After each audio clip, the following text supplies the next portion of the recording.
नमस्ते दोस्तों, क्या आप जानते हैं हनुमान जी को अष्ट सिद्धि और नवनिधि का दाता क्यों कहा जाता है और इसका अर्थ क्या है?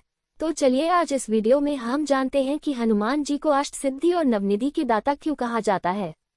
गोस्वामी तुलसीदास द्वारा रचित हनुमान चालीसा वीर हनुमान को प्रसन्न करने के लिए सबसे सरल और शक्तिशाली स्तुति है। इसकी हर चौपाई अलग अलग रूप से शक्तिशाली है। जीवन की हर समस्या का समाधान हनुमान चालीसा द्वारा किया जा सकता है। हनुमान चालीसा का पाठ करने से भक्तों के सभी कष्ट दूर हो जाते हैं। गोस्वामी तुलसीदास ने हनुमान चालीसा के माध्यम से हनुमान जी के बल, बुद्धि व पराक्रम का वर्णन किया है। हनुमान चालीसा की अनेक चौपाइयों में हमारी समस्याओं का समाधान भी छिपा हुआ है। इन चौपाइयों का प्रत्येक व्यक्ति के जीवन में महत्वपूर्ण योगदान है। भगवान राम के प्रिय भक्त हनुमान जी को अष्ट सिद्धि और नौ निधि के दाता के रूप में जाना जाता है। हनुमान चालीसा की एक चौपाई भी है, अष्ट सिद्धि नव निधि के दाता असवर दीन जानकी माता।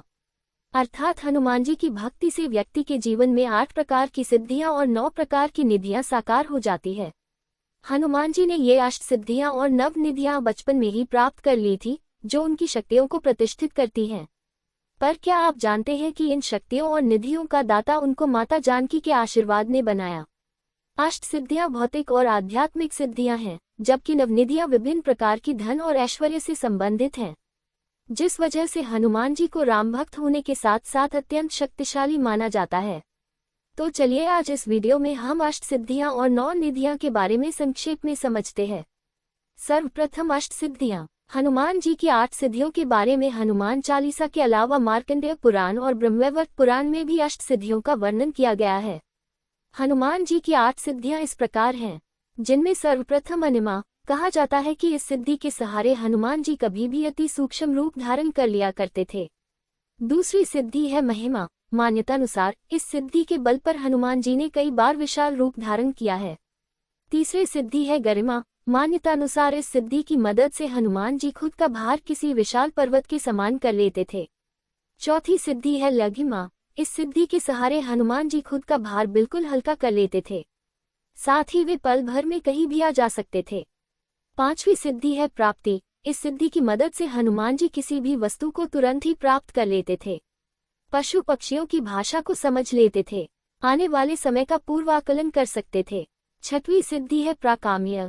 इस सिद्धि की मदद से हनुमान जी पृथ्वी की गहराइयों में यानी पाताल तक जा सकते थे, साथ ही आकाश में उड़ सकते थे, अपनी इच्छानुसार पानी के भीतर जीवित रह सकते थे। सातवीं सिद्धि है ईशत्व। इससे ईश्वर की भूमिका का आनंद ले सकते थे। इस सिद्धि की मदद से हनुमान जी को दैवीय शक्तियां प्राप्त हुईं। आठवीं सिद्धि है वशित्व। इससे वह दूसरों को अपने वश में कर सकते थे और इस सिद्धि के प्रभाव से हनुमान जी मन पर नियंत्रण रख लेते थे। ये थी सभी 8 सिद्धियां, जिनके प्रभाव से वे किसी का भी रूप धारण कर सकते थे। अत्यंत सूक्ष्म से लेकर अति विशालकाय देह धारण करने में सक्षम थे। जहां चाहे वहां मन की शक्ति से पल भर में पहुंच सकते थे। माना जाता है कि इन शक्तियों को संभालने की क्षमता भी हनुमान जी में ही थी। चलिए अब जानते हैं 9 निधियों के बारे में। 9 निधियों को सबसे कीमती माना गया है, जिसे प्राप्त कर लेने से किसी भी प्रकार के धन और संपत्ति की जरूरत नहीं पड़ती है। इनमें सर्वप्रथम है पद्मनिधि। पद्मनिधि लक्षणों से संपन्न मनुष्य सात्विक होता है तथा स्वर्ण चांदी आदि का संग्रह करके दान करता है। दूसरी निधि है महापद्मिनी। महापद्मनिधि से लक्षित व्यक्ति अपने संग्रहित धन आदि का दान धार्मिक जनों में करता है।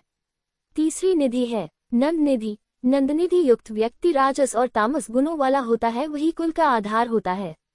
चौथी निधि है मुकुंद निधि। मुकुंद निधि से लक्षित मनुष्य रजोगुण संपन्न होता है, वह राज्य संग्रह में लगा रहता है। पांचवी निधि है कच्छप निधि। कच्छप निधि लक्षित व्यक्ति तामस गुण वाला होता है, वह अपनी संपत्ति का स्वयं उपभोग करता है। छठवीं है मकर निधि। मकर निधि संपन्न पुरुष अस्त्रों का संग्रह करने वाला होता है। सातवीं निधि है नील निधि। नील निधि से सुशोभित मनुष्य सात्विक तेज से संयुक्त होता है, उसकी संपत्ति 3 पीढ़ी तक रहती है। आठवीं है शंख निधि। शंख निधि एक पीढ़ी के लिए होती है। नौवीं निधि है खर्व निधि। खर्व निधि वाले व्यक्ति के स्वभाव में मिश्रित फल दिखाई देते हैं। ये सिद्धियां और निधियां ध्यान और तपस्या के माध्यम से प्राप्त की जाती हैं। यही 8 शक्तियां और 9 निधियां हनुमान जी को एक महान भक्त और शक्तिशाली देवता बनाती है। धन्यवाद। अगर जानकारी पसंद आई हो तो वीडियो को लाइक और शेयर करें और चैनल को जरूर सब्सक्राइब करें।